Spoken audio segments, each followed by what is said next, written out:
It was called the War to End All Wars, millions dead, empires shattered, a generation scarred. But why? Why did World War I really happen? Was it just because of the assassination of Archduke Franz Ferdinand? Or was that just the spark, and not the fire? Today we're diving deep into the muddy trenches of history to uncover the real reasons behind World War I. We're talking documents, expert analysis, and quotes from the people who lived it. We're talking about the forces that pushed Europe and the world into an abyss. June 28, 1914, Sarajevo, a date etched in infamy. Archduke Franz Ferdinand, heir to the Austro-Hungarian throne, and his wife are gunned down. The assassin? Gavrilo Princip, a Bosnian Serb nationalist. Now you're probably thinking, okay, that's it, that's what started World War I, right? Well, it's not that simple. You see, this assassination, as shocking and world-changing as it was just the detonator. The explosives? They'd been planted long before. Imagine Europe in 1914 like a tinderbox, dry, volatile, ready to explode. The assassination of Franz Ferdinand was just the match.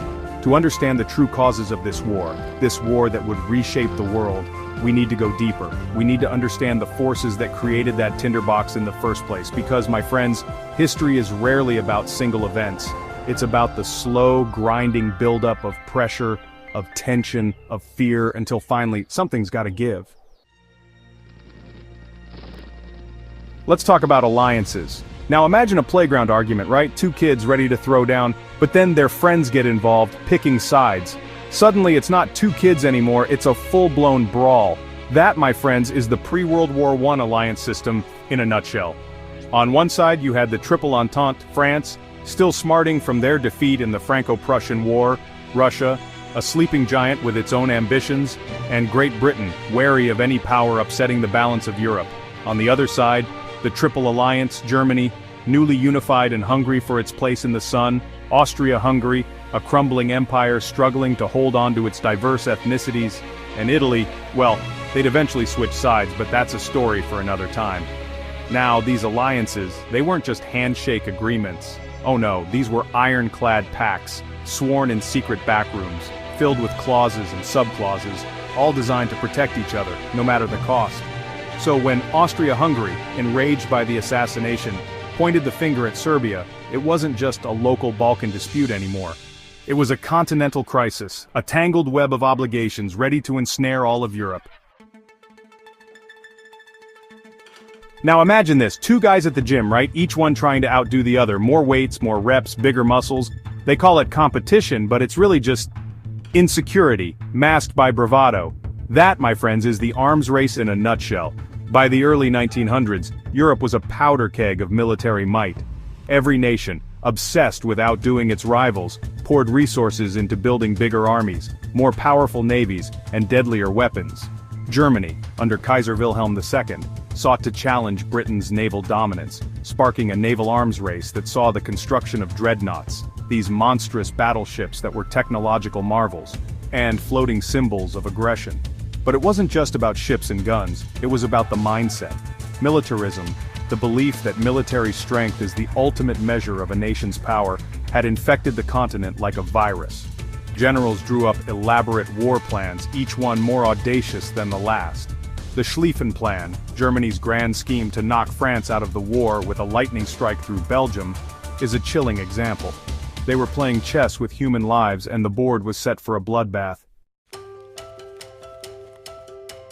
Chapter 4, The Scramble for Empire, Imperialism's Toxic Grip. Let's talk about the elephant in the room, shall we? Or rather, the empires in the room.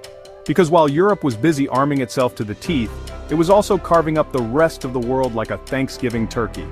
Africa, Asia, the Pacific, nowhere was safe from the insatiable appetites of the European powers.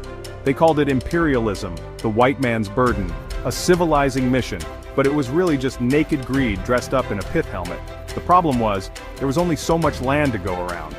And when multiple empires are all scrambling for the same piece of the pie, well, things tend to get messy. Take Morocco, for example. Twice, in 1905 and 1911, Germany and France nearly came to blows over control of this North African nation. These weren't isolated incidents, my friends. They were symptoms of a larger disease, a toxic mix of nationalism, economic rivalry, and imperial ambition that poisoned the well of international relations.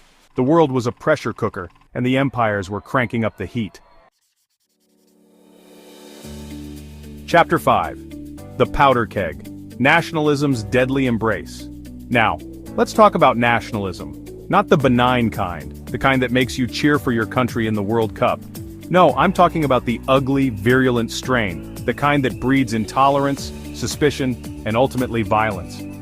By the 20th century, Europe was a patchwork of ethnicities, languages, and religions, all crammed together under the banners of empires that were, let's face it, starting to show their age.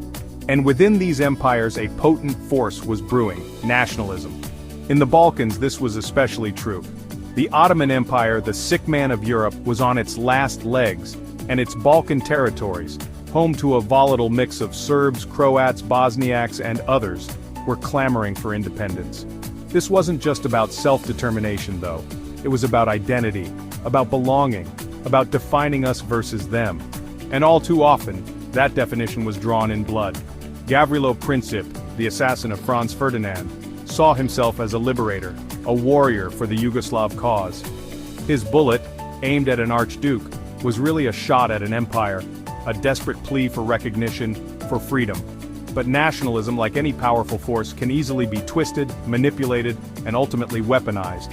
And in the years leading up to World War I, that's exactly what happened.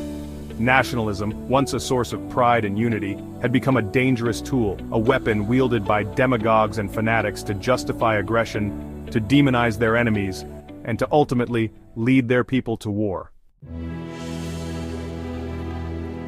July 28, 1914. Austria-Hungary, emboldened by Germany's blank check of support, issues an ultimatum to Serbia, a document so harsh, so deliberately unacceptable, that it could only be seen as a provocation. Serbia, backed into a corner, attempts to negotiate, but it's too little, too late. The gears of war, greased by years of mistrust, fear, and miscalculation, are already in motion. On July 30th, Russia, bound by treaty and driven by pan-Slavic sentiment, mobilizes its massive army in support of Serbia. Germany, fearing a two-front war, sees this as an act of aggression and declares war on Russia on August 1st. 2 days later, Germany declares war on France, its armies already marching towards Belgium, a neutral country they aim to use as a shortcut to Paris. Great Britain, bound by its own treaty obligations to defend Belgium, declares war on Germany on August 4th. In just 7 days, a regional conflict in the Balkans has exploded into a global conflagration. The July Crisis, as it would become known, stands as a chilling testament to the fragility of peace, the perils of unchecked nationalism, and the devastating consequences of miscalculation on a global scale. Let's talk about the men in charge, the emperors, the kaisers, the czar, the prime ministers, the men who held the fate of millions in their hands. Now, contrary to popular belief, most of these leaders didn't actually want a world war. They weren't warmongers, at least not in the traditional sense, but they were, almost to a man, products of their time, steeped in the doctrines of nationalism, realpolitik, and the cult of military power. They believed in strength, in showing resolve, in not backing down, even when backing down might have been the wiser course of action. Take Kaiser Wilhelm II of Germany for example. Bombastic, impulsive, and obsessed with restoring Germany to its rightful place as a global power, he often acted rashly, driven by ego and a misplaced sense of destiny. Or consider Tsar Nicholas II of Russia, a deeply conservative ruler bound by tradition and duty, who stumbled into war almost reluctantly, dragged along by the currents of history. These men, for all their power, for all their influence, were ultimately trapped by the systems they inhabited, by the alliances they inherited, by the ideologies they embraced.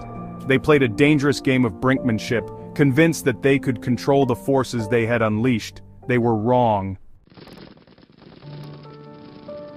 So, what was the real reason for World War I? It's a question that has haunted historians for over a century. Was it the assassination of Archduke Franz Ferdinand, the tangled web of alliances, the relentless arms race, the scramble for colonies, the toxic rise of nationalism? The truth, my friends, is that there is no single answer. World War I wasn't caused by a single event, a single decision, a single individual. It was the result of a perfect storm, a confluence of factors, each one building upon the other, until the entire edifice of European peace came crashing down. It was a war that could have been avoided, a tragedy born not of inevitability but of human error, of ego, of fear, and of a collective failure of imagination. It's a sobering reminder that peace is a fragile thing, a precious commodity that must be constantly nurtured, protected, and defended. Because the forces that led to World War I, nationalism, militarism, imperialism, the lust for power, they haven't gone away. They're still out there, lurking in the shadows, waiting for the right moment to re-emerge. It's up to us, the inheritors of this bloody legacy, to learn from the mistakes of the past, to recognize the warning signs, and to work tirelessly to build a more peaceful, just, and equitable world. So, there you have it. The real reasons behind World War I, a complex tapestry of alliances, ambitions, and miscalculations that plunged the world into darkness. What do you think? Could this war have been avoided? Was there a different path?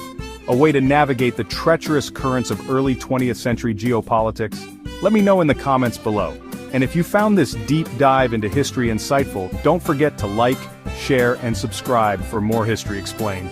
Until next time, keep exploring the past, because the more we understand our history, the better equipped we are to navigate the present and build a better future.